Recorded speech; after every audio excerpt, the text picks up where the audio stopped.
30 নং হাজো শুৱালকুছি বিধানসভা সমষ্টিৰ শুৱালকুছিত কংগ্ৰেছ দলৰ নিৰ্বাচনী কাৰ্যালয়ৰ শুভ উদ্বোধন। নিৰ্বাচনী কাৰ্যালয় শুভ উদ্বোধন কৰে হাজো শুৱালকুছি সমষ্টিৰ কংগ্ৰেছ দলৰ মনোনীত প্ৰাৰ্থী নন্দিতা দাসে। উদ্বোধনী অনুষ্ঠানত সহস্ৰাধিক দলীয় কৰ্মী আৰু সমৰ্থক উপস্থিত হয়। ভালকে চলি আছে। আপোনাৰ আজি দেখিছে যে শুৱালকুছিত আজি আমি আহিলোঁ। ইয়াত আমাৰ কেইবাটাও নিৰ্বাচনী কাৰ্যালয় মুকলি কৰিলোঁ আৰু বহুখিনি আমাৰ দলীয় কৰ্মকৰ্তা আগবাঢ়ি আহিছে, ৰাইজ ওলাই আহিছে, যথেষ্ট ভাল সঁহাৰি দিছে, আমাক প্ৰেৰণা দিছে, সাহস দিছে। মই আপোনালোকৰ সংবাদ মাধ্যমৰ জৰিয়তে মই সমূহ শুৱালকুছিবাসী ৰাইজক আন্তৰিক ধন্যবাদ জনাইছোঁ, আশীৰ্বাদ বিচাৰিছোঁ যাতে তেওঁলোকে আহিব লগা যিটো নিৰ্বাচন অহা 9 তাৰিখে অনুষ্ঠিত হ'ব, এই নিৰ্বাচনত যাতে ৰাইজে মোক হাতৰ চকীত ভোট দি জয়যুক্ত কৰি বিধানসভালৈ পঠিয়াই ৰাইজৰ সমস্যাবিলাক সমাধান কাৰণে মোক এটা আগবঢ়াই দিয়ে।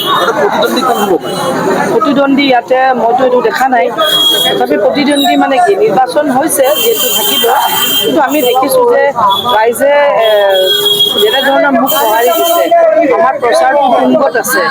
মোৰ সেনেকুৱা এটা অনুভৱ হোৱা নাই যে ইয়াতে কোনোবা মোৰ প্ৰতিদ্বন্দ্বী আছে, তথাপি মই আগত আছোঁ, মই জিকিম। বাইদেউ অৱকৰ প্ৰাৰ্থী যিগৰাকী, সেই প্ৰাৰ্থীগৰাকীয়ে কৈছে বকৰ পৰা আপুনি পেৰাচুট লেণ্ডিং কৰিছে আৰু আপুনি হাজোৰ বোৱাৰী মিছাকে কৈ আপুনি আৱেগৰ সৃষ্টি কৰিছে। মই হাজোৰে বোৱাৰী হয়, তেওঁ কি ভাৱত কৈছে নাজানো, তেওঁ ক'ত কি পঢ়া শুনা কৰিলে সেইবিলাক অলপ বিচাৰ খোচাৰ কৰক। মোৰ বিষয়ে ইমান খুচৰিব নালাগে। আমি ৰাইজৰ উন্নয়নৰ কাৰণে হৈছোঁ। দুবাৰকৈ মোক বকৰবাসী ৰাইজে জয়যুক্ত কৰিছে, নিশ্চয় ৰাইজে মোক ভাল পাইছে আৰু এইবাৰ মই এই হাজো শুৱালকুছিৰ পৰা বহুত ভোটৰ ব্যৱধানত মই জিকিম। মই অঞ্চলৰ বোৱাৰী আৰু মই অঞ্চলত এই মৰমটো পাইছোঁ। চব খোৱা বোৱা কথাটো আমি নৰ্মেলে খাই আছোঁ, কিন্তু এটা মোৰ সৌভাগ্য হৈছে যে ইয়াতে শুৱালকুছিত বিশেষকৈ মই দেখিছোঁ আৰু হাজোতো যিবোৰ মঠ মন্দিৰ দেৱালয় আছে, মই গোটেইবোৰ প্ৰায় মঠ মন্দিৰ দেৱালয়ত মই সেৱা লৈছোঁ আৰু বেছিভাগ মই এই দেৱালয়ত ভোগ খোৱা সুযোগটো পাইছোঁ। ভগৱানৰ ভোগ খোৱা সুযোগ পাইছোঁ, মানে ভগৱানে মোক আশীৰ্বাদ দি আছে আৰু সেই আশীৰ্বাদেৰে মই আগবাঢ়ি যাম। শুৱালকুছিৰ পৰা শিৱৰাম বৈশ্যৰ ৰিপৰ্ট, প্ৰাটো টাইম ডিজিটেল।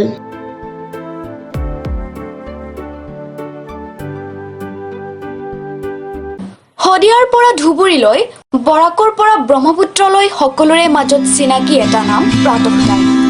থলুৱা ভাষা, কৃষ্টি আৰু সত্য বাতৰিৰ আধাৰত প্ৰতিষ্ঠিত খবৰ প্ৰাতঃ টাইমৰ প্ৰতিটো বা বাতৰি পুংখানুপুংখভাৱে চাবলৈ Facebook, YouTube, website, Twitter, Instagram আৰু ব্লগাৰ পেজত লাইক আৰু ফ'ল' কৰক। ধন্যবাদ। অসমৰ সংবাদ জগতখনৰ বাবে এক সুখৰ খবৰ। আপোচবিহীন ৰাইজৰ কণ্ঠ সাপ্তাহিক কবচ পুনৰ এবাৰ অসমৰ ৰাইজৰ মাজলৈ। স্বত্বাধিকাৰী প্ৰণীতা কলিতাৰ দ্বাৰা প্ৰকাশিত আৰু আপোচবিহীন একাংশ নপুৰণি অভিজ্ঞতাপুষ্ট সাংবাদিকৰ দ্বাৰা প্ৰচাৰিত তথা eco printing press, Guwahati, Katabari, গড়চুকত মুদ্ৰিত সাপ্তাহিক কবচ এতিয়া অসমৰ বিভিন্ন প্ৰান্তত উপলব্ধ। আমাৰ ঠিকনা মুখ্য কাৰ্যালয়, অসম ফৰেষ্ট স্কুল, হৰি মন্দিৰ পথ, গুৱাহাটী আৰু উপ কাৰ্যালয় কলিতা মাৰ্কেট, বিজয়নগৰ, কামৰূপ, অসম। মোবাইল নম্বৰ হৈছে 9435114666 70024728113। আমাৰ ইমেইল ID হৈছে kobos2025@gmail.com।